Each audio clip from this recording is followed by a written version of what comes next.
What's going on, guys? Welcome back to the channel. In this video, we're going to be taking a look at 5 hidden features inside the updated 2024 Volkswagen Atlas.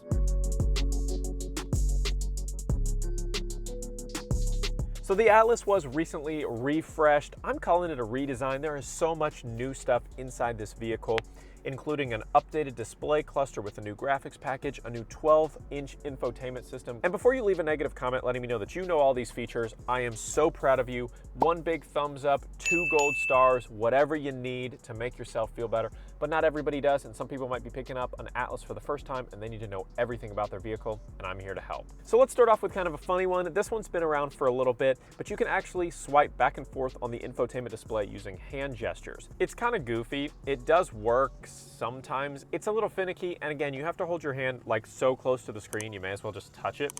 And you can't do any other controls other than swiping. You can't like select apps. It's cool. You can also like turn the volume up and down on music, things like that, but it's all the same swiping gesture. And it only works like, I'd say like 50% of the time. But another little hidden thing that you may not have noticed is that when you actually bring your hand close to the display, the little things animate a little bit. For example, if you go into radio, the icons stay, but the words disappear. But when you bring your hand close, all of the different actual tags of what you're looking at pops up. So media alerts, all that kind of stuff. So all the information kind of fades in and fades out as your hand gets closer or further away, which I think is really cool. And if you guys aren't seeing this, you want to go into system settings, go to screen, and then you have these little check boxes. So animation when finger near screen, toggle that on. Hand gesture, toggle that on. Hand gesture, indicator and tone, toggle all that on, and then it'll work perfectly for you guys. But for number 3, let's talk about mapping on the digital display cluster. So we've had this for a while, like I said. So if we scroll through here on the infotainment display and we get to the mapping information, you can see that you've got your gauges kind of covering up the map. So what you used to do is just click through view until everything went away and you just had your display with your mapping information. That no longer works. So you may think, oh, I can't do full screen navigation anymore.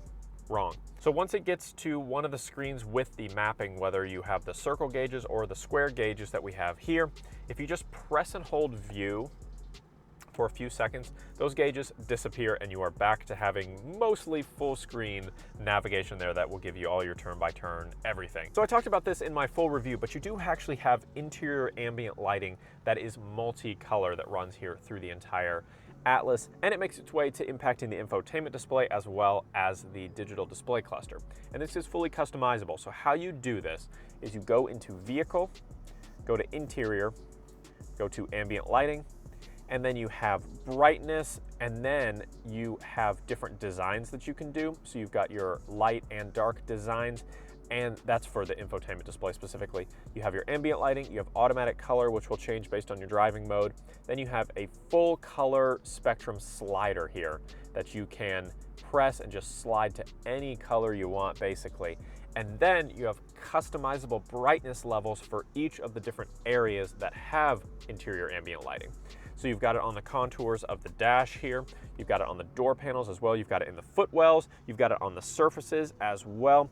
All of it can be customized. It's distracting having it here on the dash. Turn it all the way off. If you only want it on the door panels, you only want it on the footwells, you can fully customize everything about this interior ambient lighting, and that is absolutely awesome. So before we head outside and talk about a few hidden features out there, I wanted to give you a couple little bonus features here on the infotainment display that you may not have known about. I'm not going to give these a full category, but just little quick hitters just in case you needed to know. So first and foremost, you have a voice assistant built in. So I ran to grab this vehicle again a different day because I wanted to show you guys in more detail how this voice assistant actually works. So you would say, "Hello, Volkswagen," and it would pop up like this, right?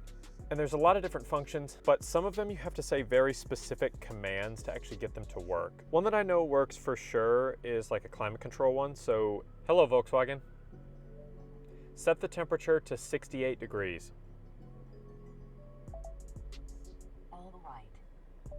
So you can see that went ahead and set that temperature to 68 degrees. If you want like a more comprehensive list of commands, you can say, "Hello, Volkswagen, show help." All right. And then you can go down to voice op, and then this will kind of show you all of your different options here. And you can see like for climate control, you can say like funny like, not funny phrases, but just like direct phrases. I'm cold, open the weather, that's your activation word. And there's different ones. This one doesn't have navigation, but the other one I was looking at had navigation, so it could take you different places. It has a lot of good functionality. You just have to say specific phrases to actually get it to work exactly right. So just something to keep in mind. Not a deal breaker. It's cool to have, but just keep in mind you want to learn those phrases, and you can do that with this menu. In the past, Volkswagens have always had physical little clocks on their infotainment systems.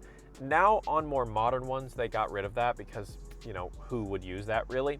But they still have a little homage to it here on the infotainment system. So if you turn the infotainment system off, you get a digital clock here first and foremost, but then you can swipe over and you get these little clocks that are kind of a throwback to the different displays that they used to have on different models. So you've got more of a sporty one, more of a simplified clean one, and then one that's just your standard, you know, clock with all 12 hours on it. And the outline of the clock and the hand of the clock are going to update based on whatever color you have your interior ambient lighting set as. So nice touch. And the last little bonus feature here in the cockpit is you actually have your poor weather lighting. So if you guys haven't used this before, it's super handy. So if you have your lighting system turned on and you just push the little poor weather lighting button right here, this is what you're gonna get.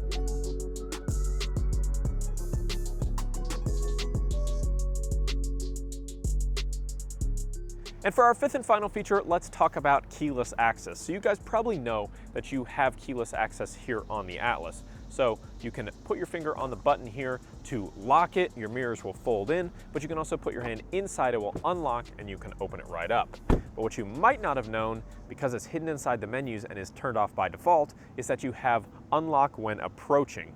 So as the name suggests, if your vehicle is locked, once I get close enough, the vehicle is going to automatically unlock and I can open right up without ever having to touch the door handle at all.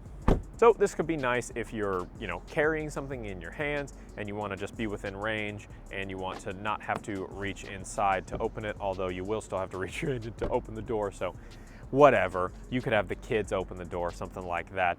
It's just a nice little touch, and you might not have known about it because, again, it is disabled by default. So if you guys have this feature and it's not working, just go into the vehicle settings, go to central locking, and make sure that unlock when approaching is toggled on.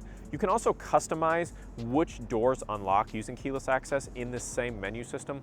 So if you want just the driver's side door, or you want both driver and passenger, or the rear doors, or whatever, to all unlock, you can customize that, so some nice safety settings in there as well. So thanks so much for watching, guys. Drop a like on the video if you loved it. Tell me in the comments down below, what is your favorite hidden feature, or did I miss one that is your favorite? Let's talk about it down in the comments, and don't forget to hit that subscribe button to be among the first to see every single new video the second I hit publish. We'll see you in the next one.